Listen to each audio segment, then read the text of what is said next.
Fox News' Dave Kinchin spoke to one of the talk radio hosts tonight. And Dave, did she see this coming?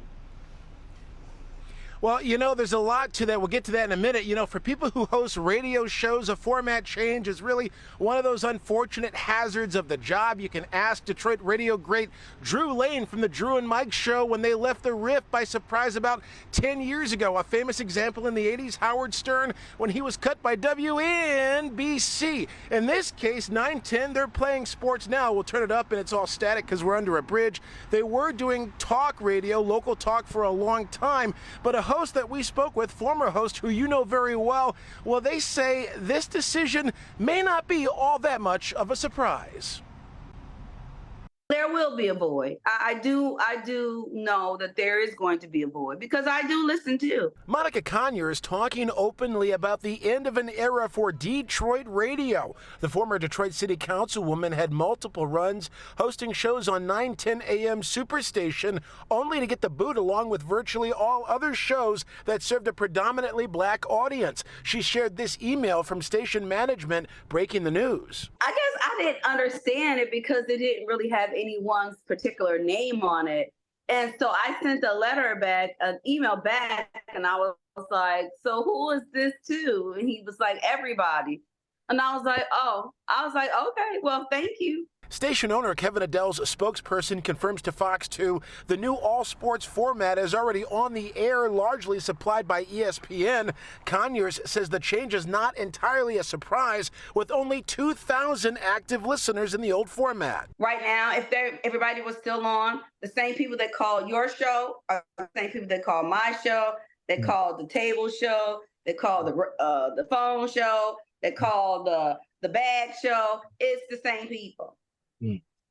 Wow. No new people. Maybe every now and then it might be some new people, but most of the people didn't never call the show. An interview request for Adele was denied. Conyers gave us some insight into her complex history with the station and a controversial exit over an alleged violation of corporate policy back in 2017. Kevin and I are friends. We're okay. So I know people will be like, well, why is she talking about Kevin in a good way when before he said he fired me and I said, no, I quit. Here's my resignation letter. I quit. You're mad because I quit. But Kevin's kind of a little emotional and he does things just because, but he doesn't mean harm by it. Despite the void in public affairs broadcasting in the black community, she says there's still a chance they can have the last word. There are a lot of preachers who can help buy it. Our community college can help buy it. I mean, he was going to donate it for free.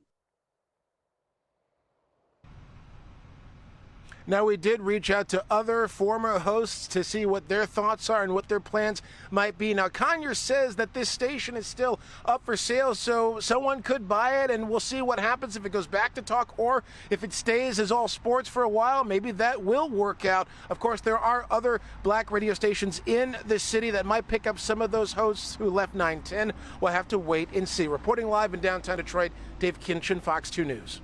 Well, Dave, we know that 910 has been a bit controversial, doing things differently from the start. We know hosts have had to basically get paid on their own, finding their own sponsors. Things have changed up with that format. Many probably wonder if this will work. I mean, do we know if they have any hosts lined up at this point? Well, Conyers tells us there's one host that was doing a sports show that will likely stay on at 910 locally, but a lot of the programming appears to be syndicated and largely provided by ESPN from what we can gather. Again, we did reach out to Mr. Adele and their team, but they only wanted to confirm through a spokesperson that the transition already took place. They apparently did not want to say a whole lot more, but that is a big question, and Conyers and others have said the same thing about the sponsorship issues, and she said that she essentially did it for free. That's what she told us. And so, yeah, that could be one of the issues as well. Yep.